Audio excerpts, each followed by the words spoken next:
இன்னைக்கு நம்ம பார்க்க போற படம் 1978 ரிலீஸ் ஆன slave of the cannibal god அப்படிங்கிற ஒரு படத்தோட ஸ்டோரி பத்தி தான் பார்க்க போறோம். இந்த படத்தோட கதைக்குள்ள போறதுக்கு முன்னால ஒரு சின்ன ரெக்வெஸ்ட். நம்ம புதுசா இன்னொரு சேனல் ஆரம்பிச்சிருக்கோம். அது வந்து ஒரு பேக்கப் ஐடி. ஒரு வேளை நாளைக்கு இந்த ஐடிக்கு ஏதாவது பிரச்சனை வந்துட்டா சேனல் டெலீட் ஆயிட்டாலோ அந்த சேனல் வந்து நமக்கு ஒரு பேக்கப்பா இருக்கும். அந்த புது சேனலோட லிங்க் நான் இந்த வீடியோ கீழே கமெண்ட்ல பின் பண்றேன். மறக்காம அப்படியே அந்த சேனலையும் நீங்க சப்ஸ்கிரைப் பண்ணி வச்சுக்கோங்க. இந்த படத்தோட ஸ்டார்டிங் சீன்லயே ஹீரோயினை தான் காமிக்கிறாங்க. அவங்க சில கவர்மெண்ட் ஸ்பெஷல் ஆபீசர்ஸா பார்க்க வந்திருக்காங்க. என்ன விஷயம்னு பார்த்தா காட்டுக்குள்ள ஏதோ ரிசர்ச் பண்றதுக்காக போன இவங்களோட புருஷன் இன்னும் திரும்பி வரல. அவனை எப்படியாவது கண்டுபிடிச்சு கொடுங்க. அப்படி இல்லைன்னு சொன்னா நானே போய் என்னோட புருஷனை தேட ஆரம்பிக்கிறேன் அப்படிங்கிற மாதிரி பேசிக்கிட்டு இருக்கேன். அந்த லோக்கல் கவர்மெண்ட்ல இருக்கிற ஒரு ஆபீசர் என்ன சொல்றாருன்னா, நீங்க நினைக்கிற மாதிரி அந்த காடு ஒன்னும் சாதாரணமானது இல்ல. அங்க போன இது வரைக்கும் யாருமே உயிரோட வந்ததா சரித்திரமே இல்ல அப்படிங்கிற மாதிரி அவர் பேசிட்டு இருக்காரு. ஹீரோயின் கூடவே அவளோட தம்பி இருக்கான். அவன் என்ன சொல்றானா, ஹீரோயினோட புருஷன் இந்த நாட்டுக்காக நிறைய விஷயங்கள் பண்ணிருக்காரு. இதுக்கு நீங்க ஸ்பெஷல் ஆசில அப்பாயின்மெண்ட் பண்ணி எப்படியாவது அவர் உயிரோட கண்டுபிடிச்சு கொடுக்கணும் அப்படிங்கிற மாதிரி அவன் பேசிக்கிட்டு இருக்கேன். இவங்க எல்லாரும் சேர்ந்து ஒரு மனசா ஒரு முடிவு எடுக்கிறாங்க. இந்த காட்டை பத்தி ரொம்பவே தெரிஞ்ச ஒரு ப்ரொஃபசர் ஒருத்தர் இருக்காரு. அந்த ப்ரொஃபசர் மூலியமா நீங்க அந்த காட்டுக்குள்ள பயணம் பண்ணி போங்க. ஒருவேளை உங்க புருஷன் கிடைச்சா அது உங்களுக்கு லக்கு. அப்படி இல்லைன்னா அதுக்கப்புறம் வந்து நீங்க இங்க சும்மா டிஸ்டர்ப் பண்ணிட்டு கூடாது அப்படிங்கிற மாதிரி அவர் சொல்ல இவங்களும் இந்த டீலிங் ஒத்துக்கிட்டு அந்த ப்ரொஃபசரை பார்க்க போறாங்க. அங்க போனதும் அந்த ஆள் என்ன சொல்றானா, இவங்க ரெண்டு பேருமே ஹீரோயினோட ஹஸ்பண்டும் இந்த ஆளும் ஒரு இடத்துல தான் ஒர்க் பண்ணி இருந்திருப்பாங்க. இந்த காடுகளை பத்தி எல்லாம் ரிசர்ச் பண்ணிட்டு இருக்கும்போது அவருக்கு அப்ப இருந்தே ஒரு அளவுக்கு அதிகமான ஆர்வம் இருந்திருக்கும். அந்த இடங்கள் கொஞ்சம் ஆபத்தானதா இருந்தாலும் கூட அதை போய் பார்க்கணும், அங்கெல்லாம் என்ன இருக்குங்கிற தெரிஞ்சுக்கணுங்கிற அந்த கியூரியாசிட்டினால தான் அவர் போயிருக்காரு. இதெல்லாம் சொல்லிட்டு இருக்க அந்த ப்ரொஃபசர் ஒரு மேப் மாதிரி ஒன்று விரிச்சு அங்க இருக்க சில இடங்களை பத்தி எல்லாம் பேசிட்டு இருக்காரு. அதுலயும் குறிப்பா ஒரு இடத்த காமிச்சு இந்த இடத்துக்கு யாருமே போக மாட்டாங்க, அப்படி போனா திரும்பி வரது ரொம்ப ரிஸ்க் அப்படிங்கிற மாதிரி சொல்றாரு. அடேங்கம்மா, என்னோட கணிப்புப்படி பார்த்தா இந்த இடத்துல தான் உன்னோட ஹஸ்பண்ட் மாட்டி இருக்கணும். நல்லா யோசிச்சு சொல்லு, நம்ம இந்த இடத்துக்கு போறது ஆபத்து தான். இருந்தாலும் நீங்க இவ்வளவு கேட்கறனால என்னோட ஃப்ரெண்டுக்காக நான் இந்த உதவி பண்றேன் அப்படிங்கிற மாதிரி சொல்றாரு. சரின்னு இவங்க எல்லாருமே அங்க இருக்க ஒரு ஹெலிகாப்டர்ல கிளம்புறாங்க. இவர் கூட அந்த பழங்குடி இனத்தை சேர்ந்த ஒரு 4-5 பேர் இருக்காங்க. கூடவே ஹீரோவுக்கு அந்த ப்ரொஃபசருக்கு பர்சனல் அசிஸ்டன்டா ஒருத்தர் இருக்கான். அவனுக்கு இந்த காடுகளை பத்தி மொத்தமா நிறைய விஷயங்கள் தெரியும். அந்த காட்டுக்குள்ள இருக்க ஒரு உயரமான மலையில அந்த ஹெலிகாப்டர் நிறுத்திட்டு இந்த ப்ரொஃபசரோட டீமும் ஹீரோயினும் அங்கேயே இறங்கிக்கிறாங்க. இப்ப இவங்க வந்திருக்கிறது கவர்மெண்ட்டுக்கு இல்லீகலா தான் வந்திருக்காங்க. அவங்க பர்மிஷன் கொடுத்தது மேலோட்டமா அவுட்டர் ஏரியால மட்டும் தான் பார்க்க சொல்லியிருப்பாங்க. இவங்க ரிஸ்க் எடுத்து ரொம்ப ஆபத்தான இந்த வனப்பகுதிக்குள்ள வந்திருக்காங்க. அப்படி அந்த காட்டுக்குள்ள நடந்து போயிட்டு இருக்கும்போது ஒரு பெரிய சைஸ் 8 கால் பூச்சி ஹீரோயின் பாக்குறான். அதை பார்த்து பயந்து அவ கீழே விழுந்துட இந்த ப்ரொஃபசர் அவர் கையில வச்சிருக்க அந்த கத்தியை வச்சு அந்த பூச்சியை கொண்டுட்டாரு. இவரோட அசிஸ்டன்ட் ஒருத்தருப்பான். அவனுக்கு தெரிஞ்ச சில காட்டுவாசிகளை இங்க அவன் வர சொல்லி இருப்பான். இது ஒரு கெட்ட சகனமா இருக்குன்னு சொல்லி இதுக்கு ஏதாவது ஒரு பரிகாரம் பண்ணணும்னு சொல்லி அங்க ஒரு உடம்பு பிடிச்சு அதை உயிரோட அதோட உடம்பை கிழிச்சு அந்த ரத்தத்தெல்லாம் எடுத்து இவனுக்கு உடம்புல பூசிட்டு இருக்காங்க. அந்த சமயம் அந்த சைடு ஒரு ஹெலிகாப்டர் வருது. அந்த கவர்மெண்ட்டை சேர்ந்த ஆளுங்க தான் வந்திருக்காங்க. இந்த காட்டுவாசிங்க மட்டும் தான் இங்க இருக்கிறத பார்த்துட்டு அவங்க கீழே வராம திரும்பி போயிடுறாங்க. இந்த ப்ரொஃபசரும் ஹீரோயினும் அந்த பக்கம் காட்டுக்குள்ள ஒளிஞ்சிருக்காங்க. இந்த ஹீரோயினோட தம்பி ஒருத்தர் இருப்பான்ல, இவனுங்க எல்லாம் பண்றது பார்த்து பிடிக்காம அவங்க கிட்ட சண்டை போட அதுல இருந்து சில பேர் இவங்களுக்கு ஹெல்ப் பண்ண மாட்டேன்னு சொல்லிட்டு போயிடுறாங்க. நீ எவ்வளவு பெரிய தப்பு பண்ணிருக்க தெரியுமா, அவங்க இல்லாம இந்த காட்டை நம்மளால கடந்து போக முடியாது அப்படிங்கிற மாதிரிலாம் இந்த ப்ரொஃபசர் இவனை திட்டிட்டு இருக்காரு. ஆனா இதெல்லாம் அவன் கண்டுக்கிற மாதிரி தெரியல. அங்க இருந்து டிராவல் பண்ணி கொஞ்சம் தூரம் வந்ததோ ஒரு கடல் இருக்கு. அந்த கடல்ல இவனுங்களே ஒரு போட் மாதிரி செஞ்சு அந்த கரைக்கு அந்த பக்கம் போறாங்க. அங்க ஒரு சின்ன தீவு மாதிரியான இடம் இருக்கு. அங்க ஒரு டெட் பாடியை பாக்குறாரு இந்த ப்ரொஃபசர். இதுக்கு மேலயும் இங்க வேற ஏதாவது தடை இருக்கான்னு சொல்லி அவங்க கூட இருக்கிற அந்த பசங்களை தேடி பார்க்க சொல்றாரு.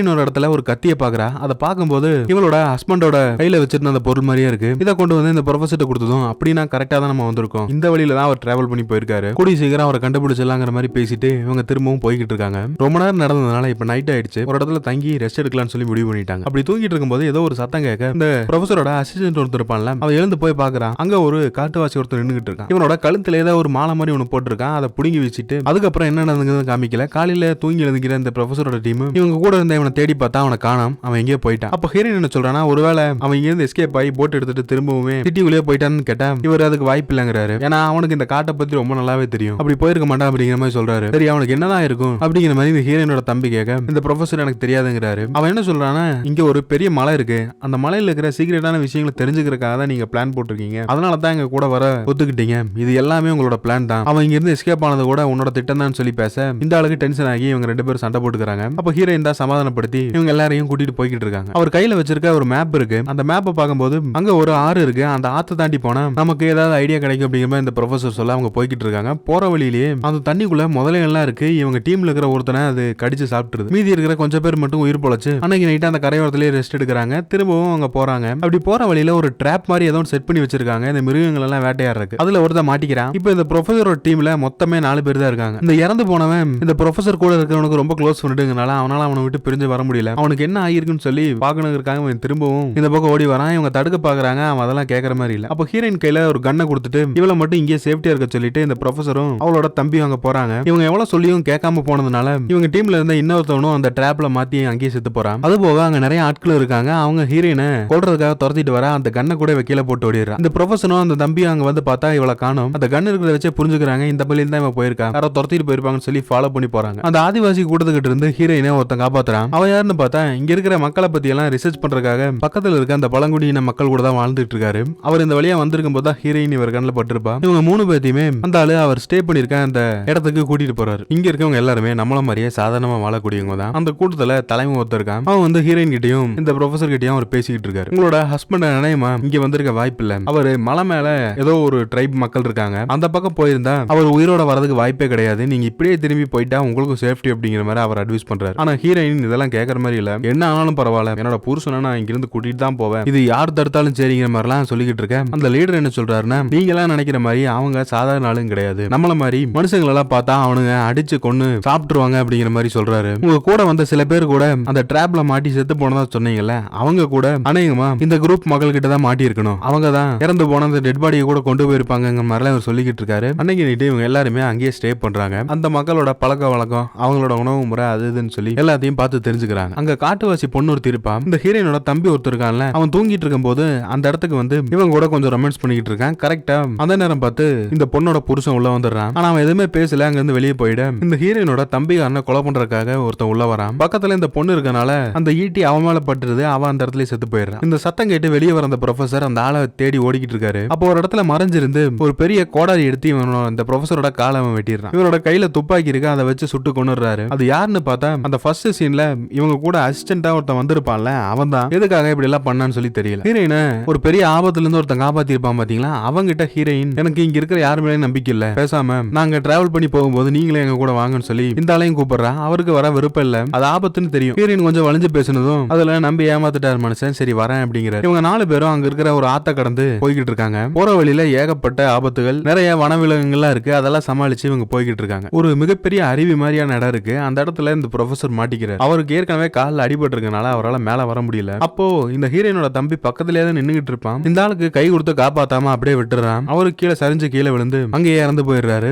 இத பாக்குற இவங்க கூட ஒருத்தன் வந்திருப்பான்ல, அந்த ஆளை நம்ம ஹீரோயின் சொல்லுவான். இந்த தம்பிகாரங்கிட்ட சண்டை போடுறாரு. முன்னால நினைச்சிருந்தா அந்த ஆளை காப்பாத்திருக்கலாம், நீ வேணும்னே இப்படி பண்ணிட்ட, இதுக்கு மேல உங்க கூட நான் டிராவல் பண்ண போறதில்ல, இங்க இருந்து கிளம்புறேன் அப்படிங்கிற மாதிரி அவர் சொல்றாரு. ஆனாலும் ஹீரோயின் தான் கன்வின்ஸ் பண்ணி இவங்க 3 பேரையும் கூட்டு போயிட்டு இருக்கா. அப்படி போற வழியில மரத்து மேல ஒரு பெரிய மலைப்பாம்பு இருக்கு. அது உயிரோடைய ஹீரோயினை முழுங்க பார்க்க ஒரு வழியை சமாளிச்சு ஹீரோ தான் அந்த பாம்பு கிட்ட இருந்து ஹீரோயினை காப்பாத்துறாங்க. பல போராட்டங்களுக்கு பிறகு இவங்க வர வேண்டிய அந்த மலைக்கு வந்துட்டாங்க. அங்க உள்ள ஒரு குகை மாதிரி இருக்கு. அங்க போய் பார்த்தா ஏகப்பட்ட மண்டையோடுகளா இருக்கு. இங்க இருக்கிறது எவ்வளவு பெரிய ஆபத்துங்கிறது இந்த ஆளுக்கு தெரிஞ்சு போச்சு. இதுக்கு மேல நான் இங்க டிராவல் பண்றதா இல்ல, வாங்க இங்க இருந்து போயிடலாங்கிற மாதிரி சொல்ல இந்த ஹீரோயினும் இந்த தம்பி யாருன்னு கேட்கற மாதிரி இல்ல. அவங்க 2 பேரும் இதோ ஒரு இடத்தை நோக்கி போய்கிட்டு இருக்காங்க. இவங்க புதுசா வந்த மாதிரி தெரியல, ஏற்கனவே இங்க வந்து பழக்கப்பட்ட ஆளுங்க மாதிரி அந்த இடத்துக்கு போறாங்க. அவங்க கையில ஏதோ ஒரு எலக்ட்ரிக் மிஷின் மாதிரி இருக்கு. அதை வச்சு அந்த தரையில வச்சதும் இதுதான், இதை தேடிதான் நம்ம இங்க வந்திருக்கோம், நம்ம நினைச்சது கிடைச்சிருச்சு அப்படிங்கிற மாதிரி அவங்க பேசிக்கிட்டு இருக்காங்க. இந்த ஆளுக்கு ஒண்ணுமே புரியல. இப்பதான் ஹீரோயின் ஒரு விஷயத்த சொல்றா, இங்க யுரேனியம் கிடைக்கும்னு சொல்லி சயின்டிஸ்ட் எல்லாம் சொல்லியிருந்தாங்க, அது உண்மையானு சொல்லி தெரிஞ்சுக்கத்தான் நான் இந்த இடத்துக்கு வரதுக்கு ஆசைப்பட்டேன். ஆனா இந்த ப்ரொஃபசர் இந்த திட்டத்துக்கெல்லாம் ஒத்து வர மாதிரி தெரியல, அதனால தான் உன்னை பிரெயின் வாஷ் பண்ணி இங்க கூட்டிட்டு வந்தாங்கிற மாதிரிலாம் ஹீரோயின் இந்த ஆளுகிட்ட சொல்ல இதை கேட்டு அவர் ரொம்ப ஷாக் ஆகிறாரு. இதோட மதிப்பு எவ்வளவு இருக்குன்னு தெரியுமா, இதை கொண்டு போய் சந்தையில வித்தா பல லட்சங்கள் சம்பாதிக்கலாம், மிகப்பெரிய கோடீஸ்வரனா வாழும் போதே நம்மளால வாழ முடியுங்கிற மாதிரி இவங்க 2 பேரும் பேசிட்டு இருக்க,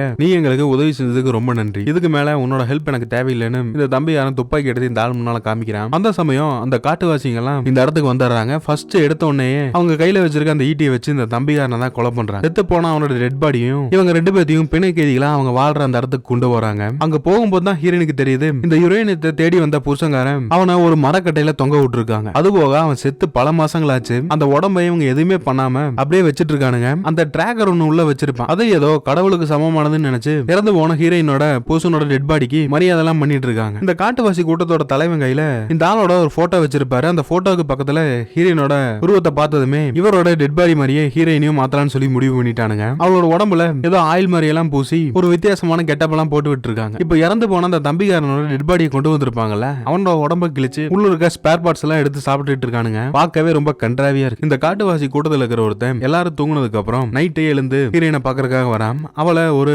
போஸ்டர்ல கட்டி போட்ட மாதிரி வச்சிருப்பானுங்க. அவங்க கையை காலையும் அவுத்து விடுறான். ஒருவேளை காப்பாத்ததான் போறான்னு பார்த்தா ஹீரோயினை கட்டி பிடிச்சி தேவையில்லாத வேலையெல்லாம் பார்க்க முயற்சி பண்ணிக்கிட்டு இருக்க. இவ கத்தி சத்தம் போட்டதும் அங்க தூங்கிட்டு இருக்கவங்க எல்லாம் எழுந்து வந்துடுறாங்க. அந்த கூட்டத்துல இருக்க அந்த தலைவன், நீ எவ்வளவு பெரிய தப்பு பண்ணிருக்க தெரியுமா, எங்க கடவுளையே நீ ஒரு கெட்ட எண்ணத்துல பாத்துருக்க, நீ இந்த கூட்டத்துல இருக்கிறத விட சாவறதே மேல்னு சொல்லி அங்க இருக்க எல்லாரையும் இந்த ஆளை கையும் காலையும் பிடிச்சு கட்டி போட சொல்றாரு. அடுத்ததான் ஹீரோயின் கையில ஒரு பெரிய ஈட்டி ஒண்ணு கொடுத்து இறந்து போனா அவனோட டெட் பாடியை ஏதோ ஒண்ணு பண்ண சொல்ல இவங்களுக்கு இவங்களுக்கு ஒரு யோசனை வருது. இந்த மக்களை கெடுக்கிறதே இவன மாதிரியான ஆளுகதான் சொல்லி அந்த ஈட்டியை வச்சு இந்த தலைவனே குத்தி கொண்டுறாங்க. அந்த ஆளு செத்து போனாலும் ஹீரோயினா இவனுங்க இங்க இருந்து விடுற மாதிரி இல்ல. மறுபடியும் கொண்டு போய் இவங்களை கட்டி போட்டு அவங்க வேற வேலையை பார்க்க போயிடுறாங்க. ஹீரோயின் கூட ஒருத்த வந்திருப்பான்ல, அவனையும் அங்க கையெல்லாம் பிடிச்சு வச்சிருக்காங்க. இந்த ஹீரோ இருக்கிற இடத்துக்கு ஒரு குள்ளமான அந்த கூட்டத்தில் இருக்கிற ஒருத்தன் வந்து அவன் கையில ஏதோ ஒரு கத்தி மாதிரி வச்சிருக்காங்க. அதை வச்சு அடிச்சு இவர்கிட்ட விளையாடிக்கிட்டு இருக்கான். இந்த கத்திய இவனை எட்டி உதச்சு இந்த பக்கம் தள்ளி விட்டு அதை எடுத்து அவர் கையில இருக்க அந்த கட்டா ஊத்துட்டு மயங்கி இருக்க ஹீரோயின் எழுப்பி விட்டு இதுக்கு மேல இங்க இருக்கிறது ரொம்ப ஆபத்துன்னு சொல்லி இவரு அவங்கள அந்த பக்கம் கூட்டு போயிடுறாரு. ஒரு வழியா இந்த கூட்டத்துல இருந்து எஸ்கேப் ஆகி ஒரு சேஃபான இடத்துக்கு வந்துட்டாங்க. இப்பதான் ஹீரோயினுக்கு ஒரு விஷயம் புரியுது. பணம், காசு, ஆடம்பர வாழ்க்கை அதெல்லாம் தாண்டி ஒரு நிம்மதியான வாழ்க்கை தான் மனுஷனுக்கு அவசியமானதுங்கிறத அவங்க புரிஞ்சுக்கிறாங்க. இந்த ஒரு ஹாப்பி எண்டிங்கோட இந்த படம் முடியுது.